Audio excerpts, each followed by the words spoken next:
सारे खेल खेलना, मगर किसी की भावनाओं से मत खेलना। भावनाओं को समझने वाला अनपढ़ व्यक्ति भी दुनिया का पढ़ा लिखा व्यक्ति होता है, क्योंकि उसे रिश्तों को निभाना आता है। हाथ की लकीरों पर नहीं, बल्कि हाथ की लकीरें बनाने वाले पर भरोसा करो। कभी मत भूलना कि इंसान का बेहतरीन दोस्त ईश्वर होता है। बहुत जल्दी मान जाता है, पुरानी बातें याद नहीं करवाता और कभी अपने दर से मायूस नहीं लौटाता। अपनी जुबान की ताकत अपने माता पिता को मत दिखाना, जिन्होंने आपको बोलना सिखाया। याद रखना, औलाद के लिए माँ बाप वहाँ भी हाथ फैला लेते हैं जहाँ वो पाँव रखना भी गवारा नहीं करते। संभाल कर रखी हुई चीज और गौर से सुनी हुई बात जिंदगी में कभी ना कभी काम जरूर आती है।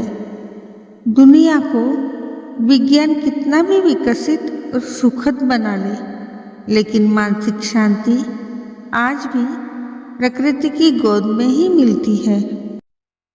पहली बार मिला धोखा एक चेतावनी है, दूसरी बार मिला धोखा एक सीख है, लेकिन तीसरी बार मिला हुआ धोखा आपके गलत फैसलों का परिणाम होता है। संसार को अच्छा रखने के लिए थोड़ा भय आवश्यक है।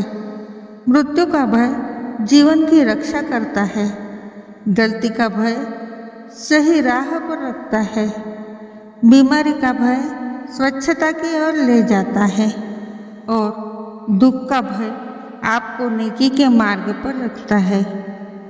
अगर मुस्कुराहट के लिए ईश्वर का शुक्रिया अदा नहीं किया, तो आंखों में आए आंसुओं के लिए शिकायत का हक कैसा। दुनिया में दान जैसी कोई संपत्ति नहीं, अच्छे स्वास्थ्य जैसा कोई आभूषण नहीं और संतोष जैसा कोई सुख नहीं। उन गलतियों की कोई माफ़ी नहीं होती जो जानबूझकर की जाती है। बड़े होकर बातों को याद रखने से क्या हासिल। कभी छोटे बनकर बातों को भूलना सीखो। अपने मन को छोटा मत बनाओ, नहीं तो कान भरने कोई न कोई अवश्य आ जाते हैं।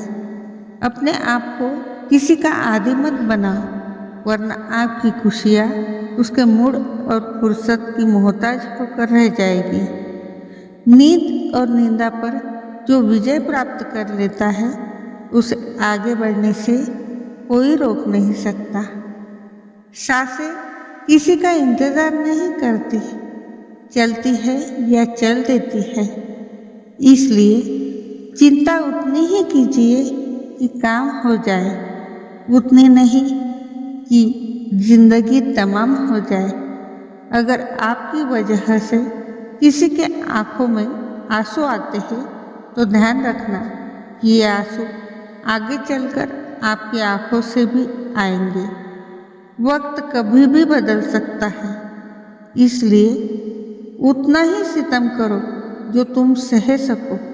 अगर आपके घर तीनों वक्त का खाना बन रहा है, मेहमानों का आदर हो रहा है, वो भूखे नहीं जा रहे, जरूरतमंद मदद के लिए आए तो वो खाली हाथ नहीं जा रहे। बच्चों को अच्छी शिक्षा और संस्कार मिल रहे हैं, तो ईश्वर का शुक्र अदा करो कि आप दुनिया के खुश नसीब और अमीर इंसानों में से एक है।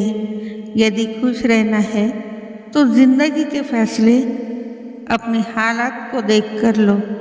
दुनिया को देखकर जो फैसले लेते हैं वो सदा दुखी रहते हैं।